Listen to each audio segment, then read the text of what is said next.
بسم اللہ الرحمن الرحیم۔ میں ہوں آپ کے ساتھ امجد خان اور آپ دیکھ رہے ہیں سیرت ٹی وی۔ حضرت موسیٰ علیہ السلام اور جادوگر قسط نمبر 1۔ آپ نے ملک مصر کا نام ضرور پڑھا ہوگا۔ اس ملک پر ایک زمانے میں چرواہے بادشاہوں کی حکومت تھی۔ یہ لوگ اصل میں شام اور فلسطین کے رہنے والے تھے اور ان کا پیشہ غلہ بانی تھا۔ جب مصر خانہ جنگی کا شکار ہو رہا تھا تو ان لوگوں نے حالات سے فائدہ اٹھا کر مصر پر قبضہ کر لیا اور وہاں پر اپنی حکومت قائم کر لی۔ مصری لوگ ان دونوں دیوی اور دیوتاؤں کو پوجا کیا کرتے تھے۔ ان کے دیوتاؤں میں سب سے بڑا سورج دیوتا تھا۔ اپنے بادشاہ فرعون کو وہ سورج کا اوتار سمجھتے تھے، چنانچہ فرعون کی بھی پوجا ہوتی تھی۔ اہل مصر پکے مشرک تھے۔ اس وقت مصر میں ایک قوم بنی اسرائیل بھی رہتی تھی۔ آپ کو پتہ ہوگا کہ اسرائیلی کون تھے۔ اسرائیل حضرت یعقوب علیہ السلام کا لقب تھا، اس لیے ان کی اولاد بنی اسرائیل کہلاتی ہے۔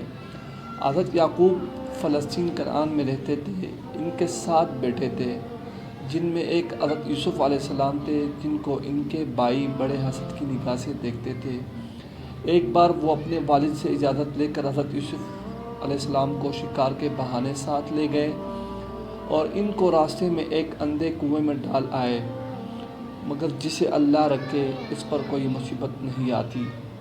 چنانچہ اللہ تعالیٰ نے اپنی مہربانی سے اور قدرت سے ایک قافلہ جو اس طرف سے گزر رہا تھا اس کنویں سے پانی نکالنے کے لیے ڈول ڈالا تو حضرت یوسف علیہ السلام باہر آ گئے اور آخر بکتے بکتے مصر کی حکومت کے ایک بڑے عہدیدار یعنی عزیز مصر کے پاس آ گئے۔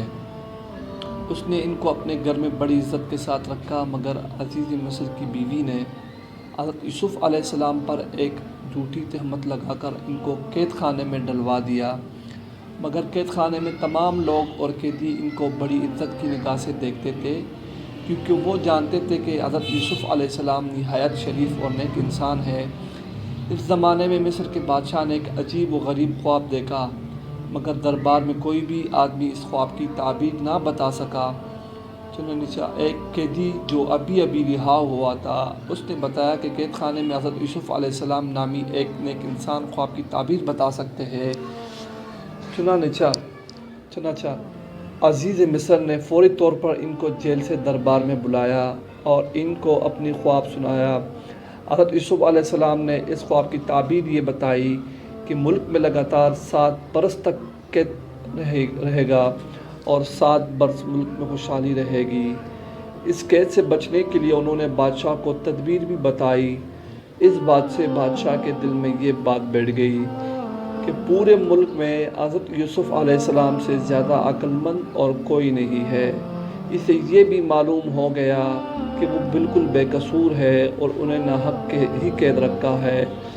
چنانچہ اس کے فرمان کے مطابق انہیں رہا کر بڑی عزت و احترام کے ساتھ دربار میں ایک اعلیٰ عہدہ پیش کیا گیا۔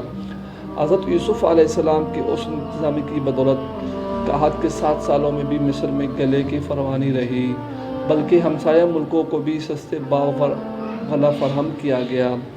حضرت یوسف علیہ السلام کے بھائی بھی کئی بار غلہ لینے کے لیے کنعان سے مصر آئے۔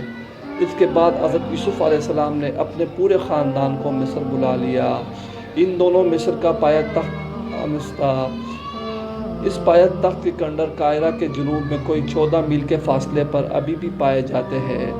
حضرت یوسف علیہ السلام نے اپنے خاندان کو شام مصر کے مشورے سے پایہ تخت کے شمال کی طرف ایک سرسبز شاداب علاقے میں جس کا نام جشن تھا بسا دیا۔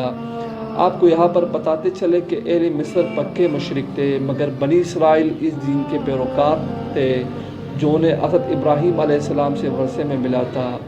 وہ ایک خدا کی عبادت کرتے تھے، خدا کے رسول کی اطاعت کرتے تھے اور اس بات پر یقین رکھتے تھے کہ ایک روز خدا کے حضور حاضر ہو کر دنیا کی زندگی کا اعمال کا حساب دینا پڑے گا اور جیسا کرے گا ویسا بھرے گا۔